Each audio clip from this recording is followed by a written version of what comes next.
Hey, folks, welcome to What's Next Beyond Service. This is our 26th episode entitled Data Dude, and you'll see why here as we go through the next hour plus of an interview. Our guest today is Albert Bellamy. Now, Albert served for 23 plus years, 23 years, 4 months in the Marine Corps. He was a logistician, supply chain, and operations. He's done a few other things as well in that span of time as a Marine. He served in Iraq. He served in Afghanistan. He also served in what's called the Marine Expeditionary Unit. He served in two, if I remember correctly, the 11th and 31st MEUs. Those are the crown jewel, at least they used to be, and they probably still are. There are significant capabilities. Not everybody has the opportunity to serve in that capacity. He did it twice, so that says a lot about his capabilities as a Marine. He also worked at the assignments branch at headquarters or at up in Quantico, and that's being the data guy that he is. I would imagine that really enabled him to, do things that other folks that get into that job might not have, the ability to do. Because it's all about who's going where. You're assigning people to their next job, whether it's going to school or going to a job that's outside of their occupational specialty. So there's just a lot to manage. And there's other things about that job as well. It's a big HR function in the Marine Corps. So he did that as well. He also took a number of months to go to DARPA. That's the Defense Advanced Research Projects Agency. So DARPA it's a DoD thing, and it goes across, all DoD, Marine Corps, Air Force, blah, blah, blah. And it's all about making the DoD a more effective fighting force, leveraging technology. They do a lot of really cool stuff, and the things they're doing are, usually at the top secret level. So clearance wise, you got to have a significant clearance. And some of the things that they're doing, you won't see for a few years because it's, that high speed. So, he was selected to do that. So that again says a lot about who he is as a person. And his last position in the Marine Corps, he was an executive officer, which is like the right-hand man or second in charge at the unit where he worked, kind of a chief of staff function, to where you're doing all of your staffing and you're doing all the things that you do in that job, but you're also filling the gaps as they come up. You're a bit of a utility infielder as well, and you're kind of the counterbalance to whatever the personality of your boss may be. So again, you're covering a lot of ground there in that job, and not everybody is a successful executive officer. So that's a tough job. So that was his final job in the Marine Corps. When you look at his education, he has a BA in economics from the University of Maryland, and then he also went to the Naval Postgraduate School, which is here on the West Coast, a beautiful part of California on the coast there, and an expensive place to be, but probably an amazing place to be locked in and get an advanced degree like he did. He's got a master in systems analytics and defense analysis. Again, that's a premier university for the military. And just real quick, when I was a young captain, I was stationed on the East Coast at the Expeditionary Warfare Training Group Atlantic. And so folks came from the Naval Postgraduate School and they gave a brief, and it was a Marine Corps and Navy schoolhouse that I worked at. And there were a lot of Navy guys wanting to go off to the Naval Postgraduate School, some Marines. And I was in there, watching just to see what it was all about. And it was like, well, how many of you guys that are Navy officers want to go to the post-grad school? Folks raise their hands, say, okay, yeah, just fill this out, you're good. And then for the Marines, it's different for you guys. You guys have to go through a very long selection process, and it takes months, and it's pretty intense. And so again, Albert's been in kind of rare air when it comes to intellect and being chosen for who you are, and then obviously what you can bring post education. So that was a big deal. And then lastly, before we get into our interview with Albert, I want to talk his civilian exploits as well. He's got a number of certifications in addition to his education, but he actually worked for a little bit of time at the end of his Marine Corps career with a company called Silverstone, doing analytics for them, social media manager. He is the benefactor of a Google internship. He was a business analyst. He did it via Hire Our Heroes Fellowship as a corporate fellowship. And that's kind of a significant thing for transitioning for the military. I'm sure we'll probably talk more about that. And he's currently working as a senior marketing intelligence analyst for Analect. And so that's his current position. Getting to that point in time has taken a lot in terms of his education and things that he's learned over time. We'll talk to that as well. So right now, I want to introduce everybody to Albert Bellamy. Albert, welcome aboard. I appreciate your time here today. Hey, thanks, Scott. I appreciate you having me, and everybody else that's here in the room. I appreciate everybody coming. Yeah, absolutely, and always love when folks take time to listen and be part of our podcast. So, okay, well let's do this, Albert. I've given this kind of a thumbnail introduction there. Hopefully I covered the key things. So let's do this. I want to take time now and give you the chance to talk to your military experience. In terms of things that you feel were significant experiences, things that you achieved. What are some of the things that you want to share with folks about your time in service? Yeah, appreciate it. So it now takes a bit of divining. If you look at my LinkedIn profile, you kind of have to be in the military to understand the sort of translations that I've gone through. So it doesn't, when I first was coming out of the Marine Corps and first starting to retire, I was putting my LinkedIn profile together, and a lot of it said maintenance manager and battalion executive officer, and all of these terms that civilians don't understand. But any military person could look at it, from pretty much any branch and say, okay, I got what that is. I've since civilianized almost all of the terms on there, so much so that most people that are still kind of in the military and working there actually have trouble trying to figure out what it is that I did in the Marine Corps. So yeah, I enlisted as a maintenance manager. I was an 0411, and so just directing workflow in motor pool and an armory and Battalion S4. And so a lot of that kind of translated into, reading coded documents. We had this thing, I don't know if you remember, but the daily processing report, and that was the bane of everyone's existence. And if you could read I painfully remember that. Yeah. Yeah, I'm sure.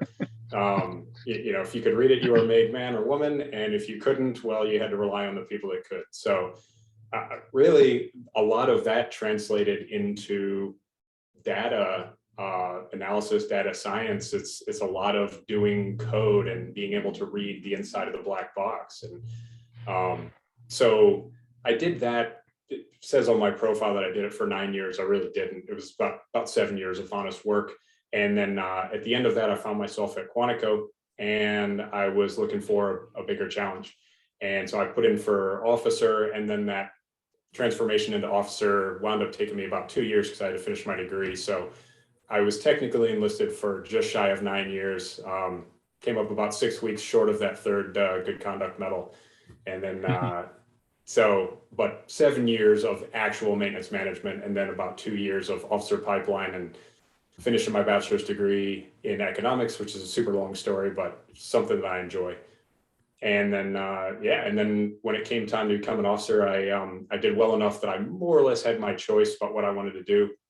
And I thought back to my first duty station, which was 111, the artillery battalion in Camp Pendleton, and just really enjoyed my time there and being in the field and the kind of guys at the time, now guys and gals, that were in artillery. And so I chose to be an artillery officer, which is also somewhat difficult to read if you go through my profile, because again, I've translated my battery commander to, senior supervisor or some silly term like that.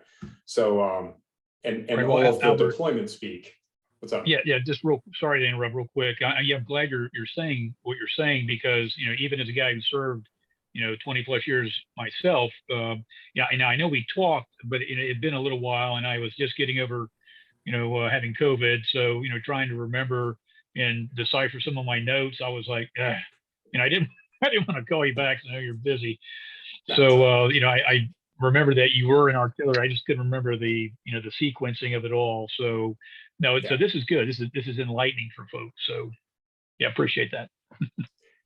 Yeah. And so I think there's a good lesson there that some people learn a little later than others. You've got to take that military speak, even to the point of, and we think anybody understands what artillery is. Everybody out there has watched a war movie at some point. But for me to sit there and describe anything that I accomplished at any point in my artillery career, in getting rounds from point A to point B and putting them on target, means nothing to anybody in the civilian world. I could talk till I'm blue in the face about how difficult that is, and the art and the science of fire support and gunnery, and I'm just going to bore people to death. So basically, it takes a kind of a punch to your pride to remove the emotions from all of the work that you did and all of the amazing accomplishments that you had, and realize, hey, if that doesn't mean anything to an employer, then it does nothing for me. And you can remember all of the wonderful things you did. You can get together at the American Legion or the VFW and talk about it with people that understand. But when you present that public face in a professional capacity, you want to be talking a language that people understand. And Right. so yeah, I took out all of my thousands and thousands of rounds safely fired, and et cetera, and just turned it into, what did I do leadership wise? What did I do organizationally? Usually pretty good at pronouncing words. And just the things that people can understand, getting X number of Marines to Okinawa to get on the 30 Worst Mew and get them all home safely. That sort of thing that actually translates. And then projects are huge, and especially in tech and in the data community. What projects did you see, hopefully end to end, and what kind of impact did they have? So I started going through and highlighting things like, when I was in Iraq, we closed down our COP, and there were 2 beautiful generators that ran about $500,000 a pop, that the Iraqi army really, really wanted to have. And they had taken their generator, exact same one, and ruined it because they hadn't done any preventive maintenance on it like we showed them how to do. And so we knew, hey, if we leave these 2 $1 million worth of taxpayer funded gear here, it's just going to be a smoking ruin 3-6 months down the road. So that was a huge project that we managed to get those generators pulled up out of that COP and transported to one of the FOBs, so that they could actually be used and maintained properly. So it's things like that if you go through my history, I'm particularly proud of a project that I got killed at Manpower that would have been a huge detriment to the Marine Corps, to the individual Marine, and it was my project. So it was something that I put a lot of work into, and realized midstream what a debacle it was going to be. And so midway through the project, it became my mission to get rid of it. And I had to get multiple generals to buy off on the fact that it was a terrible idea, that it was going to be a monstrous waste of time and money. And so yeah, it sounds a bit bittersweet to say your greatest accomplishment at Manpower was getting your biggest project canceled, but it is what it is. So well, yeah. So 2 points here with that. The first part of what you were saying is know your audience, right? If you're going to be communicating something and you want to make sure that folks understand it, you got to kind of know who it is you're addressing and put it in terms that are understandable and not something they have to decipher. And then the second part of what you were saying is for folks to understand too, in the military, it's obviously very different from, working in the civilian sector. And there's a lot of bureaucracy. The hierarchy is very rigid. Some organizations it's very fluid, but it's, not so much that way in the Marine Corps. And so getting things done, sometimes, if the gunny's going to do it, roger that. I don't want to know about it. Make it happen is all, a lot of good stuff happens. But other things like you're talking about, a lot of folks there's a lot of buy-in, and it takes time, and you got to be very convincing. And, have your ducks in a row. If you've got data that supports it, the folks you're talking to understand that, you have a better chance. But yeah, there's a lot involved in doing things, and it takes time. And money doesn't fall off trees, right? It's very cyclical in the military when it comes to budgets. Some years you're scraping rocks together. Others, they're dumping money on you, and you got to figure out where you're going to spend it. It's very ineffective. It's kind of a crazy process. So that's very different too, which kind of ties into projects and things that you do. But Yeah. so yeah, well, yeah, and your background is different too than say your average Marine officer, because you had time as an enlisted Marine that really shapes you, I think, to be a better officer. Because you understand the Marine Corps at the lowest. Not that you can if you haven't been an officer, but you have the experience wearing the uniform. You walked in the boots of those junior enlisted, so you know the hardships, and you also probably know things that other officers might not. They're not going to get over on Al, because he he knows he knows the language, right?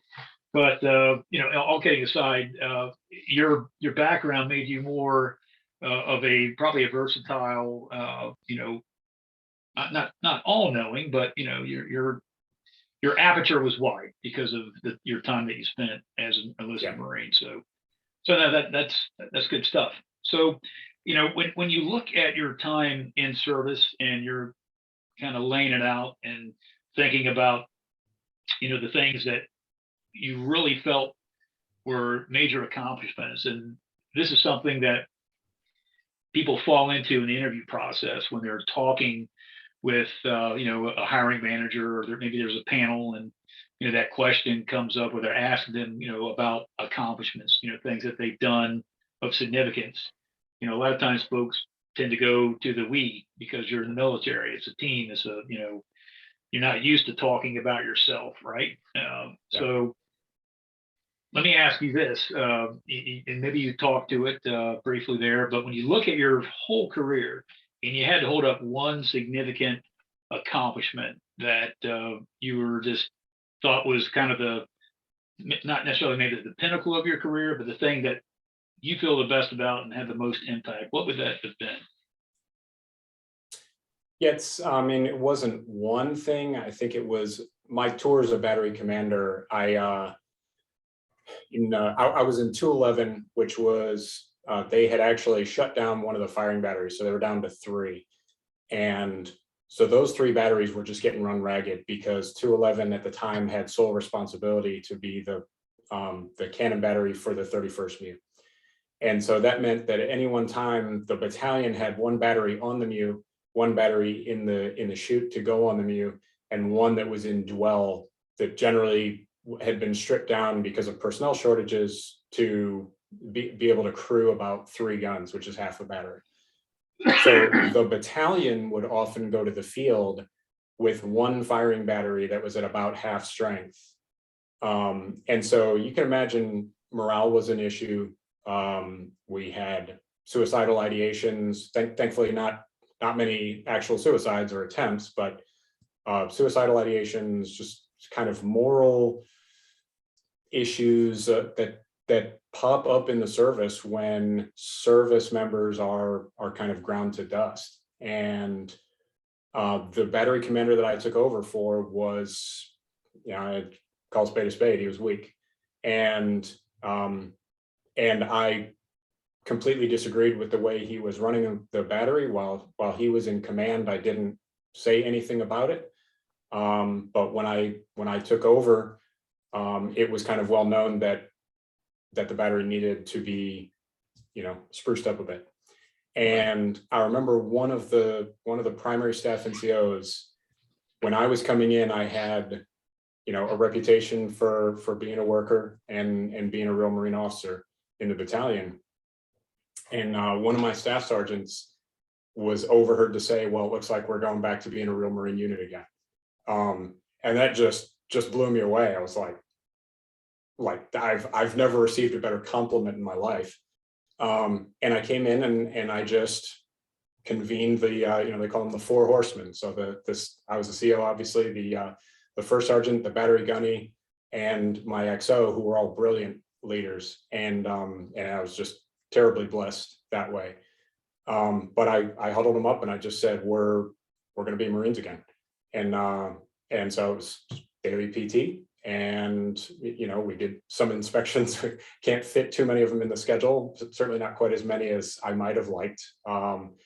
But, we did uniform inspections and we looked the part going to the Marine Corps ball, and we had our ducks in a row going on deployment. And there were a few gripes and complaints early on. There were a couple of Marines that we dropped, those suicidal ideations or little kind of fake injuries or something, and they went to another battery, and we deployed with a strong battery and brought them all home. And whatever we had to do on the 31st MEU, we did well. And we went to different countries. We shot artillery, we shot mortars, we trained properly, and we came back. And I feel like for the course of just short of a year, it was about 11 months that I had the battery, we improved, and I handed a better unit to my successor than what I had received with the same people. I just needed a few good leaders to come in and remind them of what their mission was, and the Marines themselves were quality. I don't feel like they had quality leadership before the group that I was blessed to have arrived into the battery. So yeah, that's absolutely my proudest accomplishment. And it was kind of all downhill from there. I went to Quantico, I got promoted to major, and Yeah, it never gets quite as good again. Yeah, it changes everything, doesn't it? Yeah. Well, hey, let me. Yeah, the hair on my arms is standing up. I've got goosebumps listening to what you just said, because that's what it's all about. Marines want to be Marines, right? Yep. They want to be treated like Marines. They understand all the hard work that goes in to maintaining your credibility, your profession of arms. There's a lot to it. And yeah, you mentioned there are, those few and far between that just don't want to play, right? They've got other things in mind, and like you said, they get weeded out over time. But yeah, that's a hell of an accomplishment, and that's what, again, being a Marine's about. You want to be a Marine, you want to be held to a standard, and I think a lot of younger folks crave that too, right? I saw Mike Etor, I believe is his last name. He was a Marine Colonel. He talks. He has books on leadership. He's all about leadership, and he posted here recently that older generations kind of get into the mode of bashing the younger generation. They don't quite hold up, and these are the reasons why. And he was smart in saying this the other day: is, hey, look, as leaders, we need to be able to embrace these young folks and bring them along, because they are worth the challenge. Just like the further previous generations, we all step up, and we all have our times where we're accountable for doing the things that are required. And so let's not let's be aware of that and be leaders like you, and hold folks to standards, and have successful missions. And again, as I talked about in our introduction, when you're with the Marine Expeditionary Unit, the MEU, you become SOC certified, Special Operations certified, so that you can do an array of missions that a standard unit can't necessarily do on its own. Yep. And so there's a lot to that. All the training that's involved prior to your certifications, your time on ship, exercises that you do, it's grueling. And you're at work early, you're getting home very late, and then you hit repeat again. Then once you're on deployment, it's pretty arduous there too. But there's nothing like having a successful time as a Marine in anything you do, but particularly with the Marine, with those MEUs, because of what they do. I was with the 15th MEU back in 2003. Colonel Waldhauser was our MEU CO. He had the 15th MEU in Afghanistan. The cycle prior, comes back, picks us up. We go into Iraq. He picked up a star, while he was the MEU commander. but he set the tone. He was a fantastic, um, fantastic leader. He's the kind of guy you would follow anywhere because of the things that you talk to in terms of leadership. And so, no, that's a great story. Thanks for sharing. My eyes even watered a bit. I wasn't going to say that, but what the heck? I'll I share actually that got to with you brief the because- general a couple of times when I was a captain with the 11th MEU. He was back at MEF. Yeah. Oh, did okay, cool, yeah. Yep.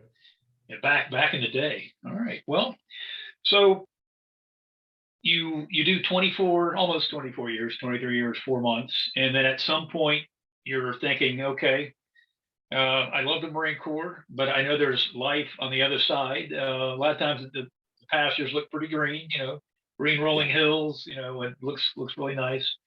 But so you make a decision. It's time for you to move on. I mean, if you want to talk about that, that's cool. If not, we'll jump into the transition from service. So when you're, from what I know about you, following you on LinkedIn, I think you were probably pretty well prepared, all things considered, for the transition because the work that you put in. You're very obviously you're a data guy, but you seem very locked on. You seem like you just don't walk into something. You put a lot of planning into it. You really think through things.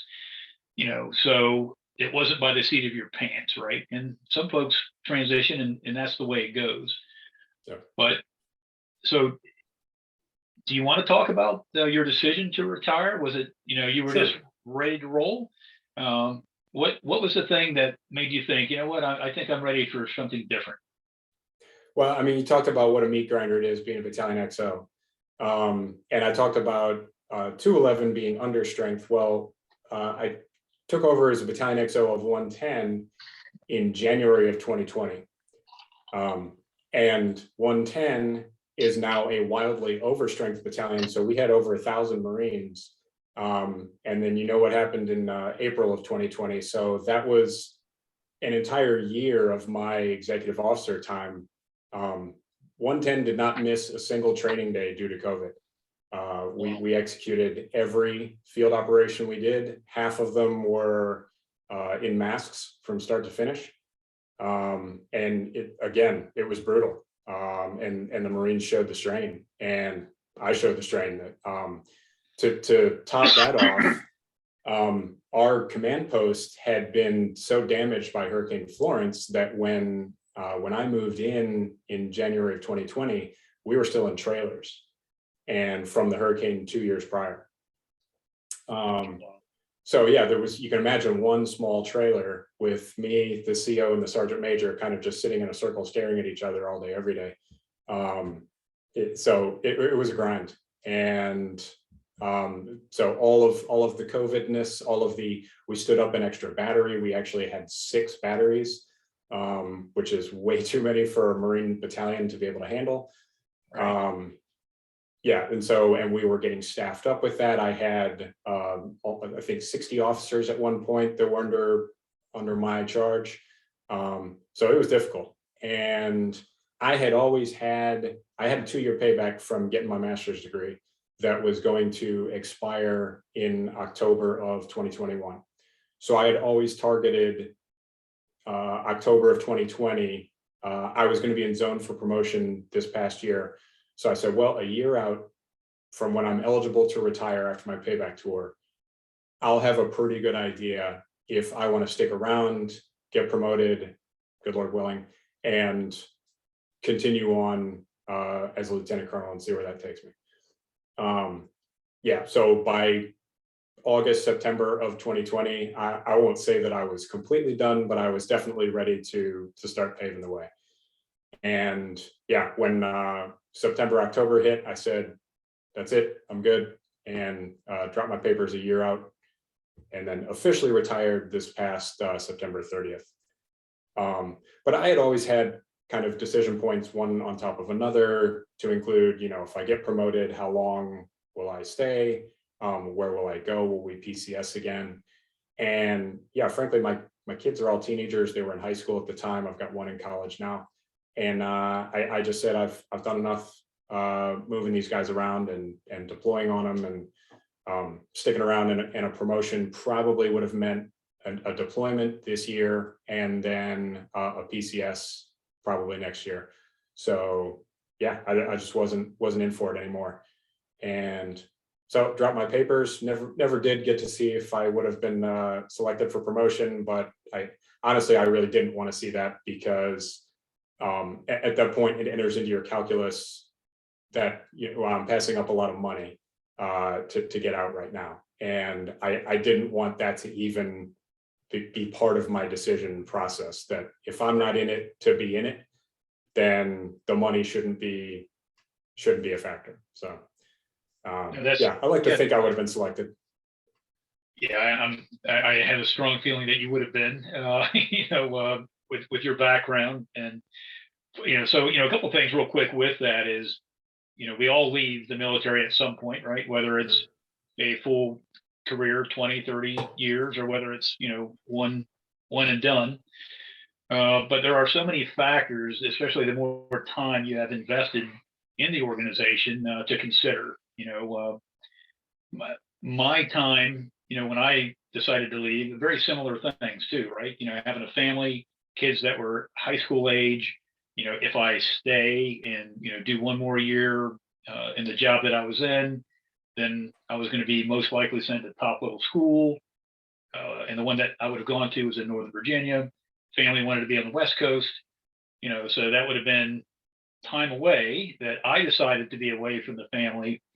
It's one thing to deploy, when you deploy, that's what you have to do. But when you have decisions to make that separate you from your family, at that point, when you have been away and you have sacrificed so much, because a lot of times, even when you're not deployed, you're so busy, and your time at home, you don't have a lot of time at home, and you're tired, and and so there's a lot of things to consider when you get to that point and you're vested in retirement and you can leave. There's a lot of power in that, right? So it enables you to kind of look across what your options are, and they're legitimate options, right? They're not, well, I hope this, or if this works. Yeah. You've got the document, right? You can push, I'm out of here. And so it's just determining, like you said, kind of how does that all come together? What am I giving up? What am I gaining? You've got that pile of chips sitting in front of you, and so you decide it's time to cash in. And Yeah, I think, I know for me, it wound up being a great decision. And I can see that with you, the same thing, because you've been home. I follow you on LinkedIn. I see when you post about family, which I think is fantastic. We're more than robots that can sit at a desk and do what we do. It's all about people and interacting with folks. When you're networking, you're doing a fantastic job with that on LinkedIn. But thanks. You were able to go to your son's baseball games. You were able to take him, to universities for, what school? I remember he went, is it Chuan, right? He got his baseball scholarship, and he's absolutely up there doing season great starts things. this weekend. Absolutely. I can imagine how thrilled you guys are, but I remember he played football too. Your other son is in activity at school, and I guess you have two other sons, right? That are. I do. Are they both still in school? Right? They are. Yeah, it's junior and a senior. Yeah, and so at any rate, you were able to do that. And if you would have stayed in, who knows? Because in the Marine Corps, things change. You have orders one day, and then the next day, hey, you're not doing that. This is what you're doing. So yeah, it's the stability that comes with leaving the Marine Corps is huge. If you have done some planning. And so let's talk about that now. Let's talk about your transition. So transition from the military is different for everybody, right? Because we're different people, and we have different experiences, and we have different desires for what we may or may not do when we leave. For a lot of folks, they went in young and they've never written resumes. They don't know how to interview. They're not sure what they want to do when they grow up. Hey, I like logistics, but I'm kind of tired of it. Maybe I should do something different. So there's a lot of things that, impact how you transition. There's checklists that are out there that are kind of easy, right? You got a checklist, it's kind of almost a mindless thing. As long as you're following your timeline and you're successfully doing those things. But transition is much more than following the checklist, because there are things that you come into that you've never experienced as you serve in the military. So when you look at your time transition wise, telling your personal journey, I've got a couple questions for you to consider, as you're thinking about what you want to say. Sure. So I'd like to know, in your transition journey, what surprised you the most, or maybe if it's not just one thing, what surprised you about transition? Did you underestimate anything when it comes to what transition would be like, and the things that you would have to do ultimately to have a successful transition? What did you do well, and what would you do different? And we can always come back to these questions. So just kind of putting that into the back of your mind as you kind of kick off your transition story. Yeah. So what surprised me? So, I mean, everything in the military, there is a well-worn path.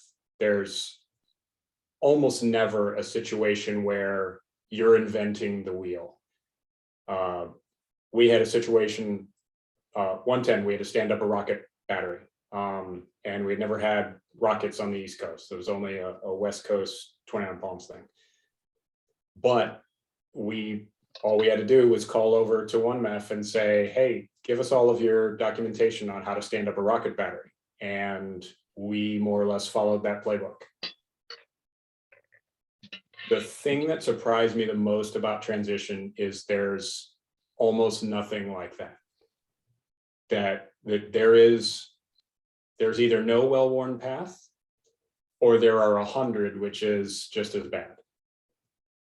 And it seems to me that it's up to everybody individually to cobble together TRS plus organizations A, B, and C, plus this mentor, plus your first sergeant, that are all giving you advice. Some of it's great, some of it's garbage. And it's up to you to separate the wheat from the chaff and figure out how much time you have, not just from point today to EAS, but also like how much bandwidth do you have? How many hours do you have in the day? What are your remaining work commitments? What are your remaining family commitments? What can you not spare in the service of a successful transition? And there are just so many variables that go into trying to formulate a coherent and successful plan that it was daunting to me. And I only really figured this out midstream. It wasn't as if a year from EAS, I was saying, oh crap, I've got a lot to figure out. All you can see is 10 feet in front of you at that point. And I was still working. So I had, at the time I dropped my papers, I had 5 months to go where they couldn't replace me as the Battalion XO. So, I mean, I'm talking every day, up at 4 a.m. to be at my desk at 6. And I was generally there till 6, 7, 8 o'clock at night. And that's when the battalion wasn't in the field. And so to combine all of that and then say, I can eke out 20, 30 minutes a day in 5-minute increments to work on this transition thing. I couldn't go to TRS a year out. I went to TRS about 5 or 6 months out. And at the time I was the acting battalion commander. So you can imagine how much I absorbed from TRS as I'm signing disciplinary paperwork and, doing all the crap and administrivia that goes with that job. Right. Albert, I think what you're saying is so important, right? Because there are so many different, things that you're responsible for in the military, aside from your, the main thing that you do, your billet, right? Some of it's to the organization, some of it is, to yourself. But I think what you're talking about now is an important thing, because some folks have more latitude and being able to manage their transition out, a year, and to be able to to go to, TRS and to do other things.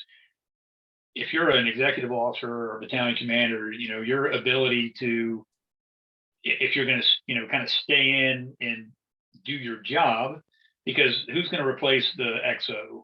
Who's going to replace the CO? I mean, those are hard jobs to, someone can step in and, by name, but when you're there, then you have a conflict between, well, okay, I know the CO's here, but he's transitioning and the XO is filling it. The command relationship stuff there gets messy. And so I think a lot of folks wind up staying on the grind until the very end. Now they feel they're doing a service to the unit, and they are, right? Because you have folks that you're responsible for, and you want to be very clear and in your leadership and making things happen. But then you got to be fair to yourself too, because you're leaving, and you don't want to leave yourself high and dry when you pull off the base for the last time and you see Camp Lejeune fading in the mirror. But I think a lot of folks you don't know what you don't know, and I think folks underestimate all the things that you really need to be doing before you leave and before that paycheck stops. So yep. And I dealt with some pretty serious guilt for a long time, even after I handed off the job. So I handed off the job second week in April, and immediately went on SkillBridge.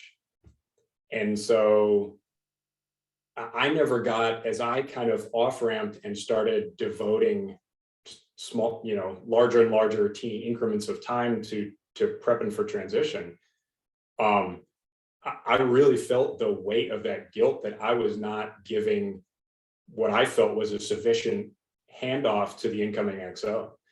And my turnover products were not the greatest. And all the projects that I had meant to get to when I took over, 15 months prior never got completed. And, I hadn't done the monthly armory inspection, and these things were weighing on me. And I don't know how many times I apologized to CJ, the guy that took over for me.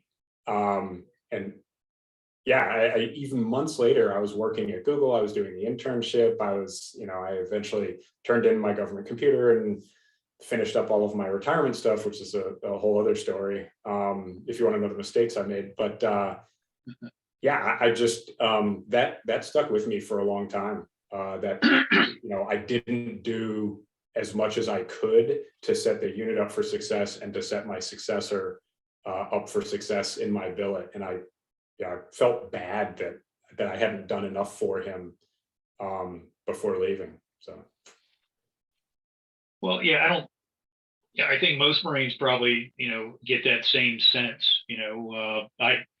I remember as a young captain, I mentioned EWTG land. I was there as a captain, and I remember my boss, Lieutenant Colonel Don Turner, salt of the earth gentleman, just fan. He was an infantry officer, and he went into logistics at some point in his career, and so he was the N4 there. And I remember his last few weeks, and I was thinking, sir, why are you still here? Shouldn't you be? He's like, yeah, Scott, I know, I'll, I said, sir, you need to go. He's like, no, yeah.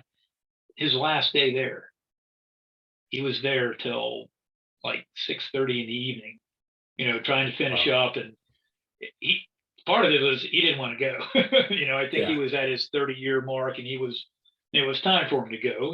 But we try to balance so much. You love the Corps, you love your Marines and your sailors, and you don't ever want to feel like you're going to let them down on the smallest of things, much less the things that absolutely really matter, because small things matter. They add up to big things. But so that's a tough hoe. It's a tough thing to do because you do feel a little guilty, but you also have to be looking out for your interest. And that's the thing that I think a lot of folks have those are demons that you're battling, right? Yep. So let's talk about that part. And one more thing to say, I'm sure that what you left was much better than what you might feel and imagine because of who you are. Yeah. Your average is probably, pretty good compared to most folks, good. So I would imagine that they were probably happy with what they got. So Well, I like to say that they don't be too still hard on pinned the yourself. same medal on me on my way out the door that they would have if I had ground myself to dust right up until the last day. So the out product was the same, but yeah. Yeah, well, there's some truth to that too, right? Yeah. So okay, well, so let's, you mentioned that you did Skill Bridge. Some folks still don't really even know what Skill Bridge is. I mean, I find that hard to believe at this point. I know it began like around 2015, and it's taken a while to build to where it is now, and there's more people aware of it. I know in some, like in the Army, it has become very official. It's a command program, that the commanders, you have a lot of command programs. I don't know if the Marine Corps has done that yet or not. I mean, you could probably talk No. to that a bit, but it's a significant opportunity, and not everyone gets the chance because of time away. And in the Marine Corps, it's probably a little harder than maybe in the Army, and the Navy, and Air Force, because you've got less people. And anyhow, so you got to do Skill Bridge, and was the Skill Bridge opportunity the Hire Our Heroes corporate fellowship? Is that what came out of that Skill Bridge opportunity, or did you do two different? That's the one. So if we go back to an earlier question, what was the most surprising thing about transition? Number Right. two is probably just the kind of 20-armed octopus that is Skill Bridge. It's not. So 2 years ago, all I thought what Skill Bridge was troops to pipe fitters and airstreams, renewables, and all of the packages that came across my desk as an XO for Corporal Benatz to get out after 3.5 years and go work on wind turbines. And so even at 22 plus years at the time, and being in an administrative position and dealing with these things from an approver level, I still didn't have a good grasp of it. We actually got a lieutenant who was only with the command for a couple of months, and he was on his way out. And when I was kind of doing his in brief, I was asking him what his plan was. It's a bit weird to bring an officer in and then say, okay, well, what's your plan for EAS? But he already had declined career designation and was ready to go. He was just to us for a little temp loan. And he started telling me about this corporate fellowship program. And I was just blown away. I was like, I had no idea there was such a thing.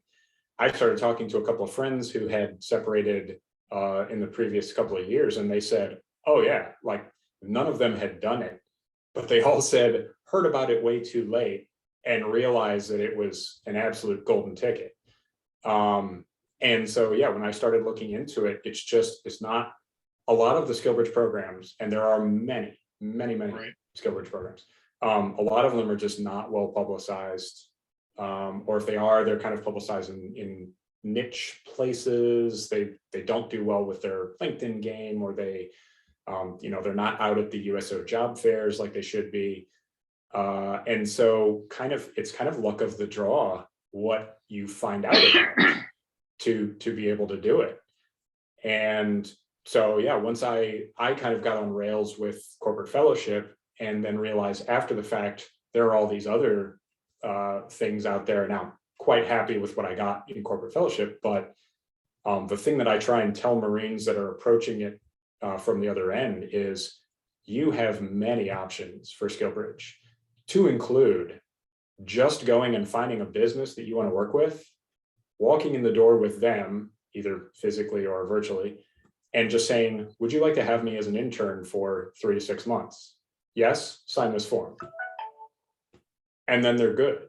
They have to sign a memorandum of understanding with the DoD, but it's basically 2 forms, fill out and turn in. Some services a little different. But we're actually going through that. My company is going through that with a candidate right now. So there are many wonderful programs and handlers, and the troops to pipe fitters do great work. Higher military does great work. Corporate fellowship does great work. But you can just, if none of those kind of put you on rails programs is for you and you want to do a little more personal exploration, just go knock on the door of the company that you want to work for and say, the DoD is going to pay me if you'll give me something to do for a few months with some structure to it and accountability. And that can be your skill bridge. So, and that I almost took advantage of a couple opportunities in that less structured form until I saw the Google name and I was bamboozled by the logo and went for it. Yeah, well, it is an incredible opportunity, and you just kind of covered some of the ground there about how much folks even really know about it. Yep. And it to me, it's a double-edged sword, right? I mean, it's almost like when you leave the Marine Corps, if you're in a certain job, it's probably a little easier to leave than if you're in a key billet. And you probably see on LinkedIn, and even with some of the organizations that are involved in SkillBridge, where there's discussions that are popping up about, hey, my command just doesn't care about me because they didn't let me go. I think it's all about where you sit when, right? If you're a battalion commander, if you're an XO, or if you're a sergeant major or a first sergeant, you see things very differently because you see it from top down, left, right, bottom up, and you're responsible for what does and accountable for what does not happen.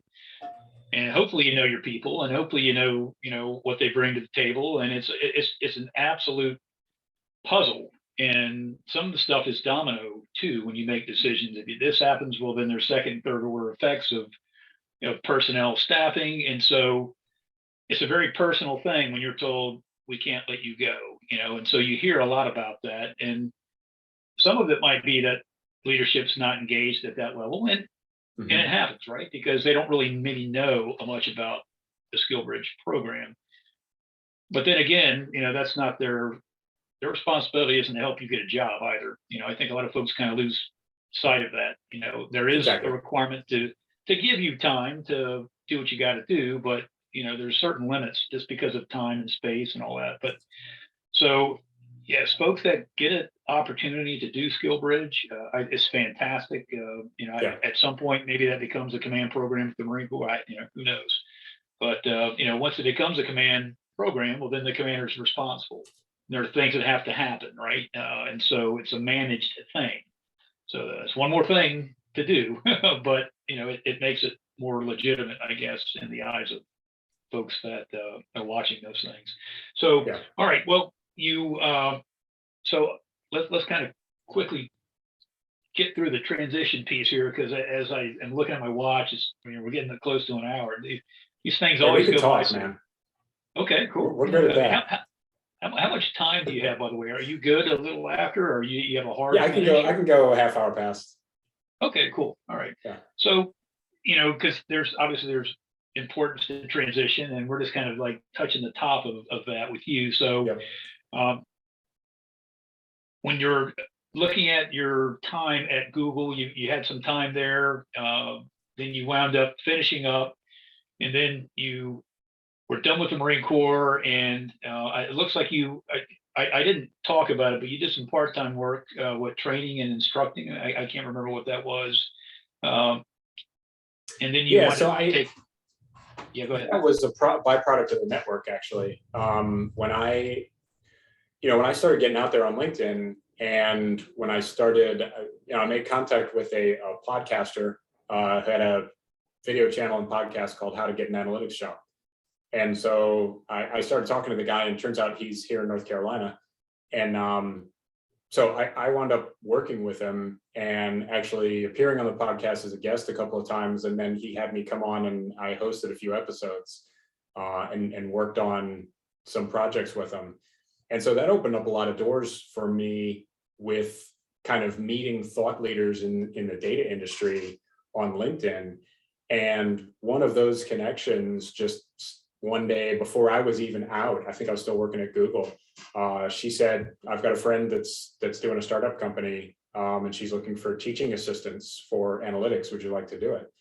My first thought was, I don't know what the hell I'm doing. Like, why would they hire me? But then I just, I kind of made it a policy never to say no to anything that sounded like an interesting or productive opportunity, much like doing the podcast. So I said yes. And yeah, I wound up helping to teach the first cohort of a company. I don't know if they're fully public with the name yet. I may have let it slip on my LinkedIn profile, but they're still kind of easing out of that, what they call stealth mode. But yeah, wound up getting to be an analytics instructor, and between that and working on the podcast, I mean, that both of those things gave me a ton of confidence in going into the professional world, that I was not, just stumbling out of the 110 CP and stripping my camis off and trying to look like a civilian all of a sudden. Right. Yeah. So kind of getting back to those questions I had asked about your transition, and maybe that's, this question is, what do you think you did well when you look back on your transition that, you want folks to understand that, this is what I did, and, whether it's going into data or whatever your profession may be, what are some of the things that you think did well to you transition wise, and ultimately, finding the job that you're in now? Yeah, so I think just having the guts to tell my story. And there were times where, I was very concerned for a long time that I wasn't spending enough time building technical skills, that I was spending too much time either on LinkedIn or working on the podcast, or, seemed like every day we'd have a new idea for the podcast or what we could do with it, or the LinkedIn page, or the content we were putting out. And so I was super concerned that I was just like, I'm just not building the technical skills I need to compete in this field. But something about it just felt like I'm learning something and I'm building something of value here. And so, obviously what I did well was networking and branding. And because that's kind of now what I'm known for. And that's what opened up all the opportunities for me. And I honestly can't say if I had said no to the podcast and just kept nose to the grindstone and, do a data science boot camp or something like that, and just learn how to code and punch out algorithms. I honestly can't say if the opportunities I would have got through that would have been better than what I got from the approach that I took. I doubt it. So I just feel like the fact that I developed enough technical skills to not look like a complete idiot, but made sure that my name was out there and that people knew me, and that, I wasn't lying to anybody. I wasn't putting out articles saying I'm an expert in Python programming. I can teach you how to do these algorithms. I couldn't then, can't now. I'm better now than I was, but I was out there saying, hey, I'm starting to learn SQL. Here are the programs, or here are the platforms that I'm using. Does anybody have any suggestions? I started out just talking about that. It's like, I'm just going to talk about the fact that I'm learning. And not only that, but I'm beginning to learn about a lot of these things. And, these are very foundational, fundamental things to learn for a data analyst or data scientist. SQL, R, Tableau. These are things that they're elementary skills. And people just flocked to it. Not only a ton of people that were in the same boat, that by and large are terrified of admitting that they're not experts, but people that are experts were very receptive and really wanted to talk to someone that was honest about their learning process. And so I wound up making a ton of super influential friends that are thought leaders in the space, and thought leaders on LinkedIn, and content creators that opened a lot of doors for me and gave me a ton of free books and courses and stuff. I've got so much free stuff I can't get to it all.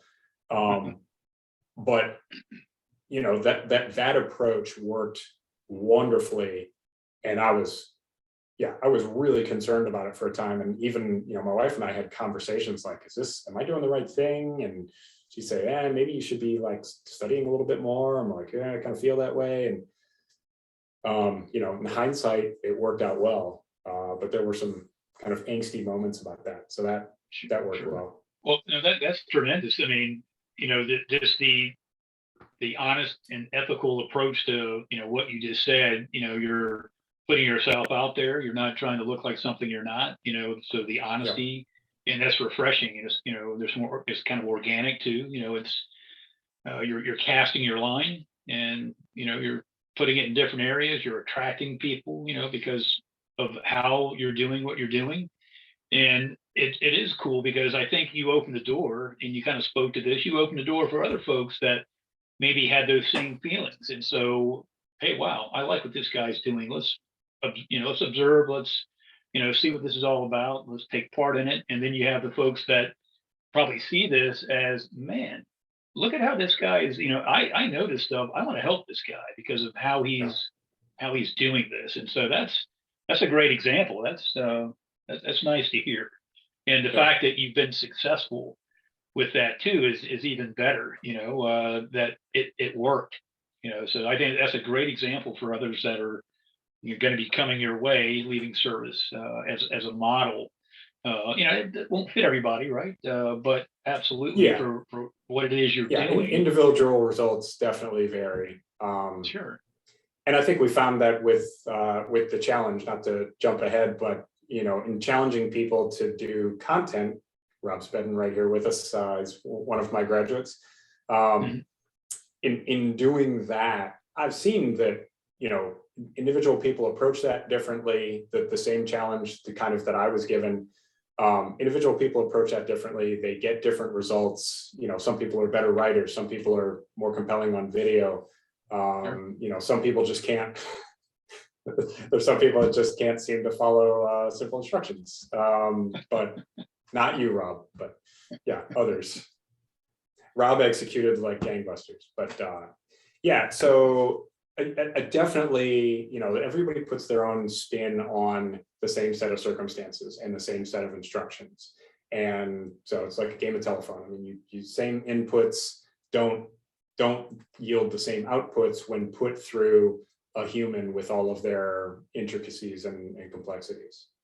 Right. Yeah. And so I guess the last thing on, you know, part of the admin piece of the transition talk here is your ability to network and, you know, let folks know, you know, what it is you're doing and that you're out there. You have leveraged the LinkedIn platform quite well, you know, and there's a learning curve with everybody on how to do that, because there's different ways to use the platform. You know, what I think what you just talked to is great advice, but is there anything else that you want to share with folks who are, you know, in the military that are kind of thinking about transition, how the tool of LinkedIn applies? What are some things you can tell folks about how to leverage LinkedIn? Yeah. So, I mean, I would just say that it's going to give you options. And I don't care how locked in you think your plan is. You and I both know you can't swing a dead cat around a base without hitting 10 Marines that are hell-bent on becoming cops the minute they get out. And 8 out of 10 have no plan for it. It's just something that they think they're going to be naturally good at. Hey, I was a Marine, I yelled orders at people, I can do that, you know, with a badge on as well. It's not that simple. And, you know, depending on where you're going, there may not be any jobs available for you. That's right. And so, and even if you are, you know, if you're going to, you know, West Bumble, Iowa, if there's no jobs there, you don't know anybody in the police department in East Bumble, Iowa, because you didn't go to high school there. But maybe if you got online and met some people, you would actually know the police department there, or the one, you know, up the road in Des Moines, or, you know, you're going to open up options for yourself. And there's a slideshow that I give when I do a class on networking and branding. And I'll always get the question or the suggestion from people is like, oh, well, LinkedIn isn't the only way to network. True facts. I thought before I got on LinkedIn, I thought networking was this terrifying thing where it was a bunch of Ivy League looking D-bags in a country club bar somewhere in tweed jackets, sipping Cosmos and talking about who they knew on the crew team. Nothing could be further from the truth. It's just talking to people and being a good person, and being someone that people want to approach and work with. And so once I kind of figured that out, that opened up a ton of doors, because I tend to put up this map, and it's a world map, and it shows the people that are thought leaders in the data space that I know personally, all of them because of LinkedIn, and just because of getting out there, and YouTube to a lesser extent. But just from getting out there, doing the podcast, meeting the guests on the podcast, talking to them, making connections with them, those connections yield other connections. Your name starts getting circulated as a person of interest in the space. And before you know it, a thought leader in Australia, and one in Thailand, and one in England. And so I put up this world map, and it's just kind of these luminaries in the data analytics and data science industry, and the faces are all over the map. Europe, Asia, Africa, all over the United States, South America. And I just say, if I rolled into, even if I lived in Raleigh, Durham, if I rolled into some sort of data networking event, I wouldn't meet a single one of these people. And every last one of them, I could send them a message right now and they'd answer me, with my first name. And if I asked them for a favor, they'd probably come through, and vice versa. And so I just say, hey, and generally, if you're talking to a data audience, you put that map up with those faces, they recognize the faces. It's impactful, and just like all of these people have opened a door for me somewhere. And I would have never met them if not for online networking and branding. It just has a particular flavor and a power that's not present or not possible if all you're doing is face-to-face. Right.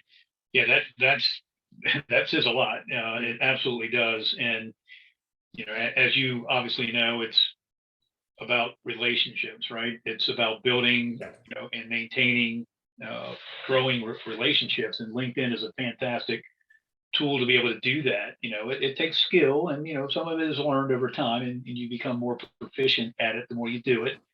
But, just envisioning what you said about that, you put the map up, the world map, and then that explains something for me here within the past, couple of weeks. I've been getting a lot of folks from different parts of the world looking at my profile and sending me invites, and I'm thinking, man, what's changed in my it's you. Yeah. Folks that know you, or hey, he's going to come on What's Next Beyond Service and talk to this Scott guy. Who the heck's that? So they're, and so I got a couple, for me, I'm not in the space that you're in, occupation wise, data wise. So my net isn't necessarily cast across the world. So for me, when I start seeing folks that are outside of my zone like that, to me, it's interesting, but not necessarily compelling. And so I may move on and not accept, because I just don't know who they are, especially if they don't send a little, note saying, hey, this is so-and-so, this is why I'm interested in connecting, or something, right? So usually if there's anything that makes me think, that might not be a wise decision or whatever, then I just, I'll ignore it. And it's nothing personal with anybody, right? You want to maintain a good, good collection. You want your connections to mean something. Yeah, absolutely. Yeah. And so that's another thing with LinkedIn that's probably important to know too. So it's not about volume; it's about quality of who's coming into your fold there. Yeah. So, right. Well, okay. So again, with your transition, is there any last thing you want to share about your military transition before we kind of shift gears and get into what you're doing now and why analytics was what you decided would be your world? Any last transition thoughts? Now I think we got them all, man. Okay, cool. Well, hey, I appreciate that segment. That was Yeah. absolutely, eye-opening, I think, for a lot of folks that will wind up seeing this. So, okay, you're out, you're over the fence, you're in the green pastures, you're looking around, you're a data guy. What are you doing now? Analytics is your thing. Why is that your thing? I mean, I have some background as to why, but if you can share with folks that are going to be seeing this, why do you decide that hey, analytics, I like it, and this is what I want to do? Yeah, I mean, I'm just kind of a geek that way. So I've always it's kind of funny. A lot of people in data like weren't actually either weren't good at math in high school or didn't excel in math at high school. I was good at math in high school. I just was a complete slacker. So I would pull C's and then just, kind of roll in on test day and be like, oh, we got a test today. Here we go. So yeah, I was that kid. So I just never put any work into it. And once I was done with high school, I took a couple math classes in college, but I was just like, I don't work hard enough for that. Doesn't appeal to me. But what I did enjoy was before I dropped out of Ohio U and joined the Marine Corps, I took an operations management class. It was basically just data analytics before we could use like all of the neato stuff they put into Excel. So it was just doing it on paper. And it was optimizing functions and that sort of thing just with a regular calculator.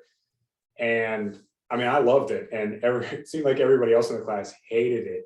And so I kind of had to tamp down my enthusiasm a little bit because I was like, man, I don't want to seem like too much of a nerd here, because this is like fun for me. Like I would, even if I wasn't getting credit for this class, I'd probably still show up. So that always stuck with me. And then, a lot of those elements were present when I was a logistician as an enlisted Marine. And then, a lot of kind of analytical, quick math, quick thinking stuff involved in being an artillery officer at all levels. Unfortunately, not really so much as a major, but, as a lieutenant and a captain for sure. Well, and that's very important when you're, firing. Yes. Artillery Quick thinking and good judgment. Yeah, definitely. So otherwise careers go away. But yeah, it had always kind of had my eye on going to NPS. I actually didn't get to go resident. I kind of jokingly say that I set foot in Monterey one time, and that was for my graduation. oh, wow. So I did the distance program. So that was the one good thing about that tour at Quantico was I managed to do my master's degree. It damn near killed me. Yeah, when did they start doing that? I didn't even know there was a distance It's just a program. different program.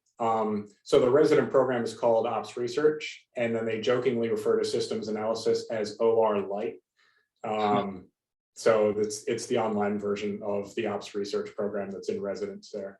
So it's just another Navy program. They need more analysts, so they can house at Monterey. So they do some online. Difficult program. It was, I lost count of the number of times I was up till 2, 3 o'clock in the morning working on tests, projects, homework. Like I said, it ground me to dust, and I had to finish it after I came out to 110. So I was the 2nd Marine Regiment fire support officer and also writing my master's thesis at night. So you can imagine what that looked like. So anyway, I try to blot out the memories of that phase of my life, but I got it done sufficiently to get the degree. So all good. But it's always been a fascination of mine. I love kind of seeing numbers move across a spreadsheet. Now I use a program called Alteryx where the numbers kind of march across little pictures on your desktop, which is even more cool. But yeah, you just got to find what you love. And the one thing I recommend to people coming out of the military is something called an Indigo assessment. I don't know if you guys have heard of that, but it's one of those professional kind of personality tests. Not free, unfortunately, even for service members. They did give us, I think they run $50 and they gave us a 50% discount. But that was best $25 I ever spent, because it tells you everything about what kind of environment you work well in. If you're not sure what job you want to do, it'll give you a great direction for that. And I take kind of a dim view of a lot of these personality tests, but that one was legit. So They don't pay me anything. And I what was that haven't called talked to again? them to get a sponsorship, but it's called Indigo Assessments. Yeah, indigo, like the color. Indigo. Okay. Yep.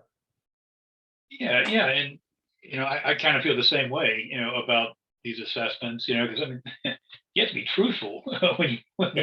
answer these questions. I mean, you should be anyhow, right? Because the assessment is to say, well, what do I want to do, in these, how, they pull the data together based obviously on your answers, and then it's going to Yeah. set out some information for you. And if you're not leveling with yourself, then, it's a waste of time and money, right? But no, that's interesting. Yeah, I hadn't heard of that. So, yeah. So as far as, the job you're doing now, what specifically are you doing with the company you're working with now at Analyte?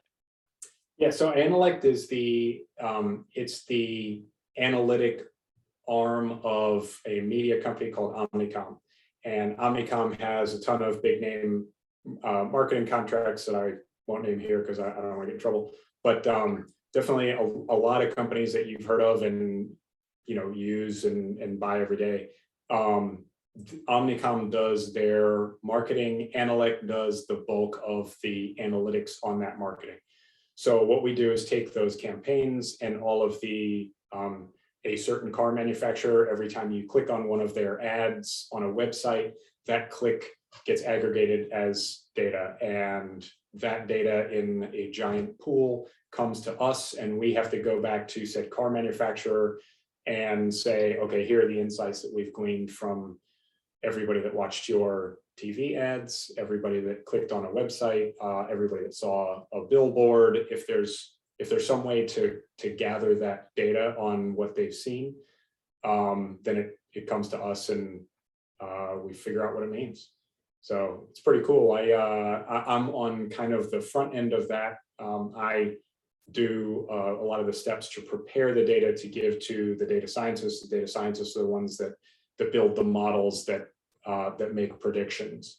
So we do a lot of kind of preparation and cleaning of the data and kind of getting it from its very messy, kind of crappy, unusable form into something that can be fed into the data science calculators and turned into usable stuff. Wow, that's pretty incredible. I mean, there's so much that goes on behind the scene, right? Behind the screen, I guess is probably the way to say it. In terms of, any given day that you're on your phone or your computer, your actions are producing, outcomes for folks like you. And then, like you said, taking that stuff out, stripping out the things that, don't really matter, and the things that are impactful, and putting that into the right format to be able to get something from it. That's pretty incredible. And the ability to do that with, software and stuff that you guys use, to enable the end state that you're looking for, that's pretty incredible. That field that I'm sure has really taken off in, the past number of years. It has, yeah. I mean, we're hiring. The company is growing, and we are, as part of the DEI initiative with the company, they're targeting military. So I'm a big part of that. We brought in actually a retiring first sergeant right here on Camp Lejeune, and he's our first. We implemented the skill bridge with Hiring Our Heroes, and he's our first candidate this quarter. So yeah, good stuff. We're excited. Yeah. Well, thanks for saying that, because I was going to try to come back to that. So no, that's tremendous. And I mean, there's such goodness to that, right? Because we want folks to serve to be successful when they move on from service.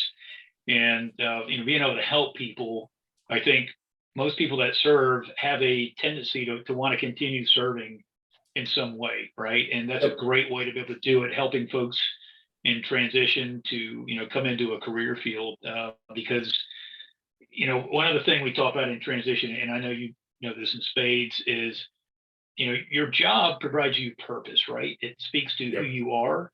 I mean, now it's not everything about you, right? But there's a lot of things that, being employed, that it matters, especially when you have family, when you have bills. And so, being able to bring somebody from a career in the military into a successful transition, to be part of that is a big deal, and helping to provide and maintain purpose in people's lives, I think is tremendous. And you're doing some of that in what you're doing now. You went through it, you experienced, and you're turning around and you're giving a hand out and a hand up to folks, and that's a big deal. And it's going to benefit your company, obviously, too. Yeah. And so, yeah, you've got a bit of a unique responsibility there then when it comes to interface, being the face back to folks that are transitioning from service. And who better? Yeah, for sure. Yeah. No, that's great. So, well, all right. Well, it looks like since we've been on for like an hour and 20 minutes, looks like some of the folks had to move on, which I get. We're on that long. So I think you may have. I'll talk till they all drop, man. I'm good on that. Yeah. I've got that same. I don't know if you knew what you bargained for when you invited me on. That's right. So now let's quickly, volunteering. I didn't get into that. I saw that you have a number of things that you volunteered for. Some of it was involved in sports, probably with your your sons. Hobbies and side hustles. You want to talk to that real quick? Yeah, so we're looking at some things that we can do with LinkedIn hard mode. Some people have asked for it. We did a kind of a half-hearted thing this past month, LinkedIn harder mode, with a couple new regulations on it. There's kind of a limit to what we can do with that without kind of close coaching and supervision. I kind of put everything into LinkedIn hard mode that could be boiled down to like a laminated card. And it was really a time saver for me, because I wind up spending a lot of time with people that come to me for help and saying, well, don't share posts. Well, don't put 50 hashtags in your post. All of this is crushing your distribution. I put all the rules as best I could into one piece of paper and just said, here, do this for 30 days and you're going to see growth. As usual, individual results varied. Some people succeeded wildly. Some people kind of just okay. And so people kind of got a taste for it and they started asking for more and more and more. And now they're saying, well, what about hardest mode? And I kind of jokingly said, well, I can't, like, there's certain things that I won't teach you for free. And I said it sort of offhand and, got some curious reactions. And I kind of clarified it to the people that I talked to, but the way that goes is I have a ton of lessons learned that I can't boil down to a bullet point or a sentence. And it would require me to invest time in coaching and mentoring. And so, yeah, I just basically said, hey, this is a big time and energy investment. And if I'm going to do that, which I don't know that I will, but if I'm going to do that, it's going to be for money, or for in some kind of structured charitable way that it's taking a few transitioning military under my wing and saying, if you're in it for the long haul, let's do this, and I'll teach you what I know. It kind of a lot like what Mike Quinn did for everybody that started going to his webinars back a year and a half ago when I started going, and he was teaching several different classes. I think he only teaches one now. But it was a lot of time and energy invested, and then he turned that into a business, and now he some of those things and rightfully so, he's kind of pulled back and said, I'm going to get paid for teaching this because it's a lot of time and energy. So it is, and I get that. I absolutely get that, and there's nothing, there's no shame in the game, right? Because there's a certain amount of value, and at some point, value isn't necessarily free because of the things you've talked about, and so if you want to maintain the value in it.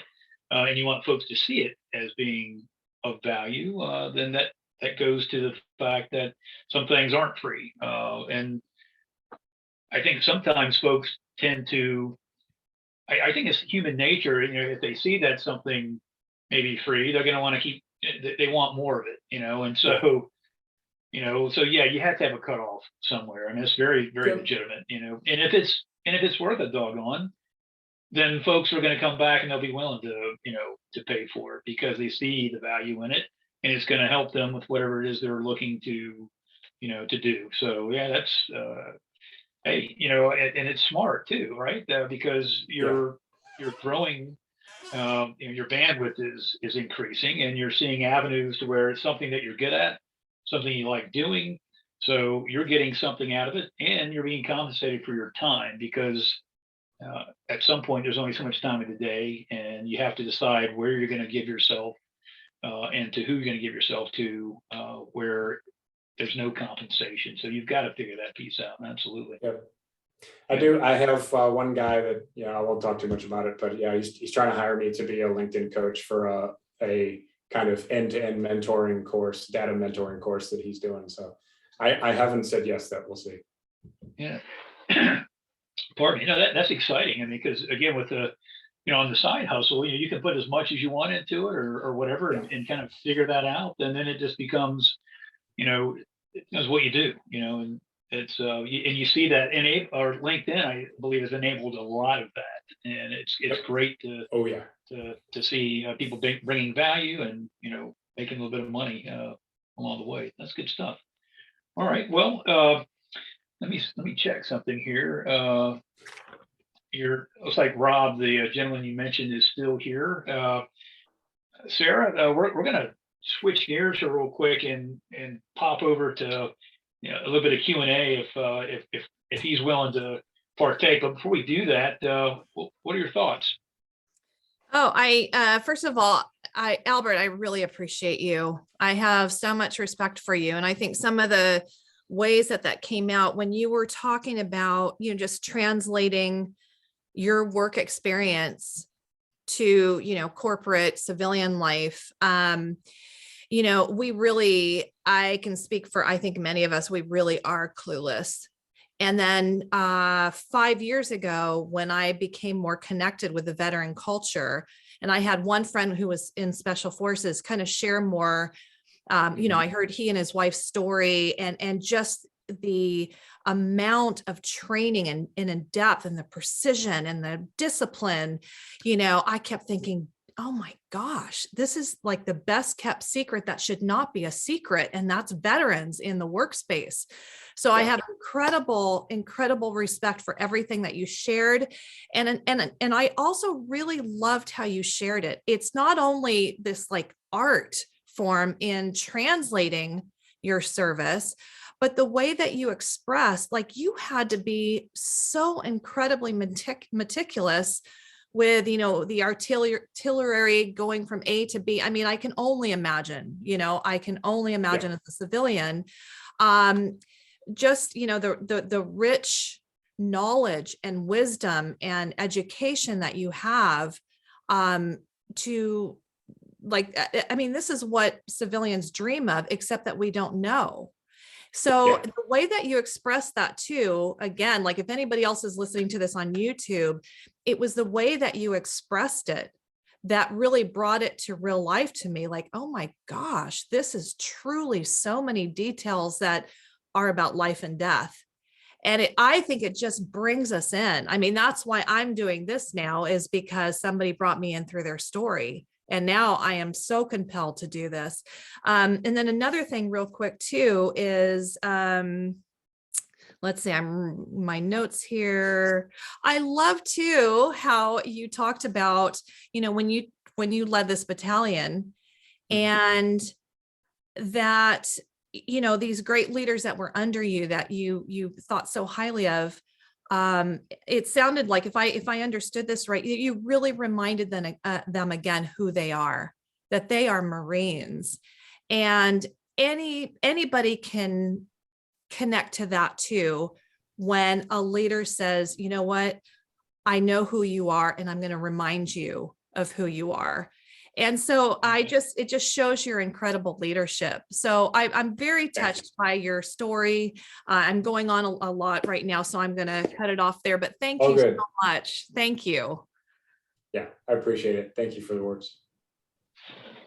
Yeah, absolutely. And Sarah gets it. Sarah is an absolute pleasure to know and to be associated with. I was telling her the other day, we had a call, we talk occasionally to kind of make sure things are in alignment and whatnot. And I shared with her that, just knowing her, over the past year plus has, been beneficial to my life. She's just, Yeah. she helps you see things clearly. She's a good person. So, well, hey, I saw that Ron, he's got something he's got to do. Looks like he's still on. Sarah, you want to bring Ron in? Rob, yeah, we have Rob, and Oh, Rob, excuse me. Yeah. that's the person still here. Yes. Nope, Yeah. done deal. He's Ron from now on. Ron's Spedman. Hey, you can thank me later there. He can take it. Do stuff. So am I on? You're Yeah, there on, you go. man. God help So- us all. What do you got? My question is, first off, thank you so much. I don't know how many times I can say thank you for getting me out of my shell. So here is my question. What can we do as a community to, I guess, better get the word out and not, in a sense, stress you all out? Because you do have the Michael Quinns, we do have you. And I think you've seen what I've been trying to do with Operation LinkedIn. Had Jacqueline that just graduated from your LinkedIn hard mode challenge that I brought on. So what can we do as a community to say, hey, like these guys are doing great, but we kind of have sub people also that you can reach out to instead of like, oh man, I love Albert Singh and I can only talk to Albert. Well, Albert has a family. He's got other things to do. And there's other people that have, done his challenge. We're not the experts, but we can be your little Padawans and kind of help each other. And I think that's kind of what we're missing in the community. I don't know if you agree with that or how we can kind of push that word to get those tentacles out there. Yeah. So I think the answer is going to be, it's going to be organic, whatever it is. I think that while I was starting transition, I wrote some stuff, and like many Marine soldiers, sailors, airmen before me, had this idea that like, oh, we can fix transition. We can revamp TRS and we can blah, blah. Can't do it. There's no one thing that's going to fix military transition. I think what it's going to take is just organic reach back and communication, because a lot of this is very new. LinkedIn is very new. Just the internet is relatively new. We still have, when I joined the Marine Corps, there was, Al Gore and DARPA had barely invented the internet. So there were staff NCOs that were complaining that I had an email account as a Lance Corporal. They felt it was like their due in the world. And I had to explain to them, hey, I need this for work. But anyway, enough walk down memory lane. I think it's just going to be organic and kind of that gradual blowback of information, which it's like swimming against the tide, isn't it? Because it's, the tide of personnel in the military moves ever onward. So that resident knowledge, it's like a salmon swimming upstream. It's you're always going to be fighting the next generation that yet to learn all of the things that you learned. So yeah, I think it's just going to take kind of consistent success and communication going back kind of into the ranks and saying that, there is maybe not a well-worn path, but a successful path. And this is, having a social media presence, positive one, is a part of that. Did I talk around it enough? Yeah, I completely agree. And the reason why I brought it up is I know I'm still in the transition process. I'm out here in Hawaii, throwing out my own business card, but then also bringing, it's Tyrone Hewitt, it's, Alfredo, where I'm just sitting there and like, hey, you land differently than I did. When I first started transition, I think as we all do, we kind of stick to our own MOS or our own little tribe. And to this day, I don't know how we stumbled across each other, but it really worked out for me. And so now the lesson learned is, hey, you're one of my Marines or you're somebody I know. Here's somebody that you should talk to. This is your VA guru. This is your how do you hook and jab on LinkedIn guru. Here's Mike Quinn giving you 30 different PowerPoints guru. And, I think that's something that, man, I wish would have happened 8 months ago, but it is what it is. And I think that's what I meant by as far as better communication between us being like, hey, get out of your little tribe. and start shaking hands and kissing babies with the other people? So there's it's funny you mentioned that. There is a TRS coordinator in, I don't know if it's like somewhere in New England, like Bangor, Maine or something like that. Is there a Navy base up there? There's one like, yeah. So she does the TRS up there. So I can only imagine she has fairly small cohorts in her TRS, talking like, 10, 12 people tops.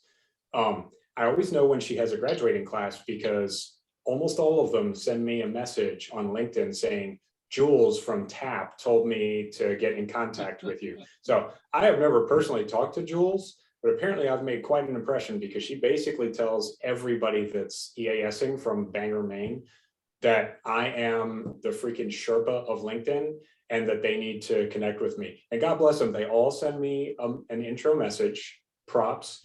They're all very polite. They introduce themselves. So Jules has obviously seen one of my rants and raves and, Sermon on the Mounts about sending intro messages with your connection request, because they all send great ones. But yeah, hopefully someday I meet Jules, but I would love to, if it's not me, if it's Mike Quinn, if it's Scott, if it's, whoever, just kind of the word to get out to all of the TRS and TAP people, like put your people in contact. Don't just give them the half-hour boilerplate, hey, you should have a LinkedIn account. Okay, we're done with that class, go on break. Put people in touch with people that are successful. So I think that'll help. Yeah. Well, thank you all for Props your to Jules if time. you're out I got to there. go do a job interview, hopefully. Wishing me the Go get a best. job, man. And you guys have a great one. Yeah, you too, man. Well, hey. Yeah, hey, Rob, sorry for the run, but it starts with an R. I was close. Hey, thanks for your time today and watching the show and supporting Albert here. Good question too. I mean, that's, but probably an even better answer from Albert. Very, very well put together. But yeah, thanks again. Man. I've been in the Marine Corps. I've been called a lot worse than Ron. Yeah. Hey, God bless you. Cool. Well, okay. Well, hey, we're at like an hour and 38 minutes. So I think it's probably wise to leave while we're still good. So I want to thank you, number one, for your service as a Marine, for all the things you did for our country. You're a good man. I paid attention to you now for about 2 years. We're connected with a lot of the same folks. There's a lot of good people in North Carolina, and I always thought if I left California, I might go, to different. But North Carolina is kind of rising, in terms of where we may go when we ultimately leave California. They're building a Google headquarters in Raleigh, man. I didn't even know that. That's interesting.